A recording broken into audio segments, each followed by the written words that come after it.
Abakulembeze abakozesa obuyinza obwabaweebwawo okutyobola eddembe ly'abalala basabiddwa okukikomya kuba nabo kye bakola kyandibatuusibwako nga tebakyalina buyinza.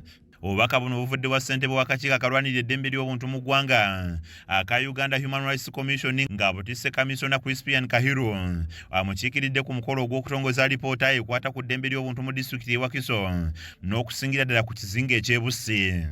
I could be the next victim. You could be the next victim.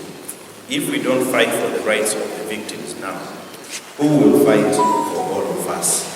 Alipoota eno efulumiziddwa akakiiko k'eddembe ly'obuntu mu disitulikiti y'e Wakiso akakulemberwa Eri Kasirye ku mukolo oguyindidde ku kibuga kya disitulikiti eno enkya ya leero nga gwetabiddwako abalwanirizi b'eddembe ly'obuntu okuva mu ggwanga eri Amerika, abasirikale ba poliisi, abalamuzi kw'ossa ne bannabyabufuzi. Mu bubaka obulala ssentebe Ssekajja akuutidde abakulembeze okufaayo ennyo okulwanirira eddembe ly'abantu kuba nabo baakulibanja mu kiseera nga kituuse. What you call the opposition, you'll be the opposition yourself when you join people to advocate for human rights. So please, I want to appeal to all of you to advocate for human rights, because you never know the day you need Mr. Eddie Kasirye to represent you. Wano abalwanirizi b'eddembe ly'obuntu mu nsi yonna okuva mu Amerika we basinzidde ne bategeeza nti wakati ng'eddembe ly'obuntu lirwanirirwa kikulu nnyo okussa essira ku ky'abantu okufuna ekyokulya kubanga ebbula ly'ekyokulya liviirako eddembe ly'abantu okutyobolwa. So the right of food is at the base of some of the other ills or the human rights violations that we are seeing out here. Babakyala ab'enjawulo bakozesezza omukisa guno ne bateeka poliisi ku nnenga efulumya alipoota ekwata ku kitta bakyala ekyayindira ennyo mu bitundu eby'ennansana.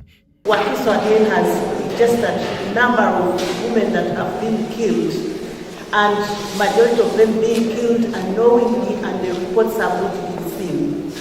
What have we done? And then we also have an emerging issue of violence. Ssentebe w'akakiiko k'eddembe ly'obuntu mu disitulikiti y'e Wakiso Eri Kasirye ayogedde ku bimu ebiteereddwa mu lipoota etongozeddwa omuli poliisi z'okubizinga obutaba na basirikale bakyala, obutaba na makomera wamu n'amalwaliro obutabamu bujjanjabi. Wabula alaze okusoomoozebwa kwe basanga ng'agamba nti abantu bangi mu Wakiso beetaaga okulwanirira naye ng'akakiiko tekalina nsimbi zimala nga n'entambula ebatuusa mu misoso gy'ebyalo tebagirina. Because we are killing people. By the time we reach there, they had killed over 60 people with boarded boats, those wooden boats, and went deep where the people was now. We are totally underfunded. Ssentebe wa disitulikiti y'e Wakiso Dr. Matiya Lwanga wamu n'akulira abakozi ku disitulikiti eno Alfred Malinga balaze ebirungi akakiiko kano bye katuusizza ku Wakiso kyokka ne balaga okusoomoozebwa okuliwo mu kulwanirira eddembe ly'obuntu. Issues of land, issues of violence, and all issues.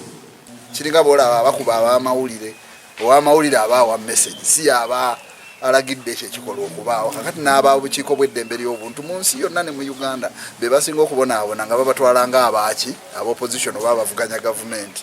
Y'omukwanaganya wa poliisi n'omuntu wa bulijjo mu Wakiso Kakooza Ali wamu n'abasirikale abalala abasabye abalwanirizi b'eddembe okuva babangule ku ddembe ly'obuntu kuba abamu balityoboola mu butamanya. So my voice is calling upon the commission to visit the headquarters to make it more compulsory that each police officer at least acquire that knowledge of human rights. And then it comes also the challenges they have. The reluctancy of law enforcers to cooperate with what? To cooperate with the committee. Kizza Peter yakusakidde eggudi erino ku lwa KSTV agalero.